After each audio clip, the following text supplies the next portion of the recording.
Brandon here, time for more SexxxPerTease. Today's question is, my partner wants me to fuck someone else in front of them, but I'm apprehensive about doing this. Well, your partner definitely seems to have a fantasy of maybe a cuckold or voyeurism or both possibly. It's actually quite common and people get off with seeing their partner with someone else. Perhaps it's a fulfillment of feeling like, ooh, somebody else wants my man, so I feel so lucky to have them, or like it turns me on knowing that other people want my partner and I just let them get their turn, but I get my partner every night, or like a power and control sort of situation. But there's many different factors as to why people like voyeurism and the whole cuckold thing. But I feel like if you are uncomfortable with it, you obviously shouldn't go through with it. You should agree to something else for someone else's pleasure, especially if it's your own body that's the one being used. Like, if you don't want to have sex with somebody else, then don't do it. But if you are open to it, it's just something you have to discuss with your partner, especially if it should be something that you want. Like, you can only agree to this if you want it. And also, it's like, who is this other person? Like, is it a random person? Is it someone you're into? Because I feel like you definitely should be picking the person since you're the one that's going to be having sex with them if your partner just wants to watch. But I do feel like it's a lot of factors that come into play with this, because it's something... I did it one time because, well, I didn't want to participate because I felt guilty because I cheated on my partner, or my ex. It was like my first relationship, but like we were like not sexually working, and like I cheated on him because he did something.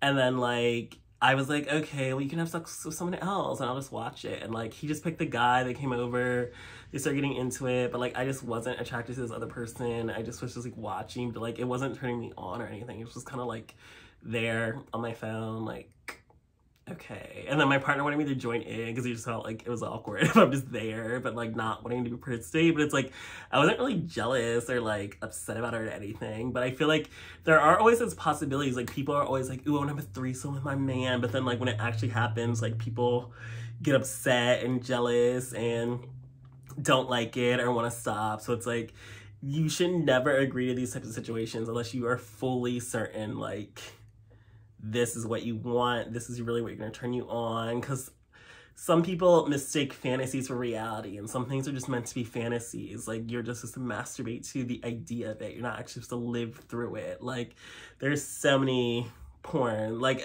this is why I also don't agree with people thinking, like, what you like in porn is what you like in real life. Because some of us get off to, like, everything and, like, anything. But, like, that is never anything we would ever want to try in real life. Like, yeah, I just feel like you need to actually just very certain that this is something that you want, especially the both of you. Like, if your fantasy also involves your partner and you're in a relationship, like, you have to communicate. You have to be honest and transparent. You have to be fully certain and on the same page about this. Like, once you do it, you can never take it back. It's always going to be there. Like, I just think that if you have any doubts or uncertainty, then you definitely should not go through with it. But if you are feeling adventurous and this is your partner's fantasy and you want to make them happy in this way, then maybe you should try it. But I also feel like you need to make sure that you get your fantasy also fulfilled as well. Like, if you're doing this for them, then what is your fantasy that you want them to help you fulfill? Like, I just think that everything needs to be mutually agreed upon. If they're not willing to participate in your fantasy, then you shouldn't participate in theirs. And even if it is like you getting fucked by somebody else in front of them or fucking someone else in front of them, like, if you don't want to be with anyone else except your partner, then you have to convey that to your partner and tell them that you want monogamy. You want nobody else but them. You don't want to add any more bodies to your list, especially during your relationship, when you know, like, this isn't anything for your own pleasure. And then it's also like, you have to go through the pain if you are bottoming, and then you have to go through the effort if you're topping. It's like, what if you can't even get hard to this other person because it's just awkward? Like, your partner's just staring at you, watching you with somebody else when you're like try to fulfill their fantasy, but then you are under all the pressure of like, is this turning them on? Do they like this? Do I like this? Is the bottom liking this? It's just kind of like, you can be so in your head and like, it can just completely ruin the entire experience for you because you're just so worried about what the hell did I get myself into? Like, why did I agree to this? Why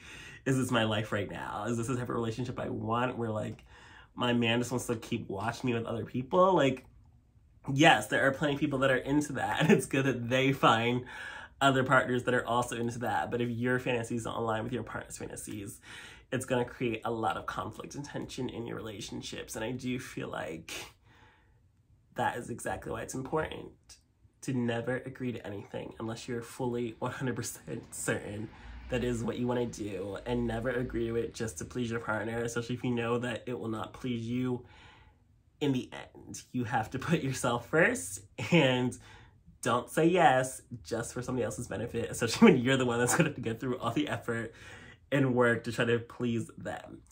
So I feel like if you have any apprehension whatsoever, just don't do it. It doesn't mean you're saying no permanently or no forever, but it's just something you have to think about, and it's just something that you would have to properly plan or get in the right mindset with your partner. Like maybe one night you are gonna go out and have a wild time, or maybe meet a cute guy and then the whole fantasy thing comes to life. But like when you actually like go through and like try to plan it all out, it really just can get very like nerve-wracking and just be like, I just don't know if that's what I want to do, and I just don't really think like I'm gonna be turned on by this, because I'm like, yeah, if my partner wanted me to bottom for somebody else and they watch it, I feel like, well, that would be easier for me as like a bottom, but it's also like, am I attracted to them? Is their dick gonna be too big? Because it's like, I've had guys say that too, that it's like they want to watch me get fucked by like a giant ass dick, and I'm like, I don't like giant dicks. Like, that sounds painful. Like, I don't want to do that. But yeah, I'm not agreeing to anything I know that I don't want to do myself.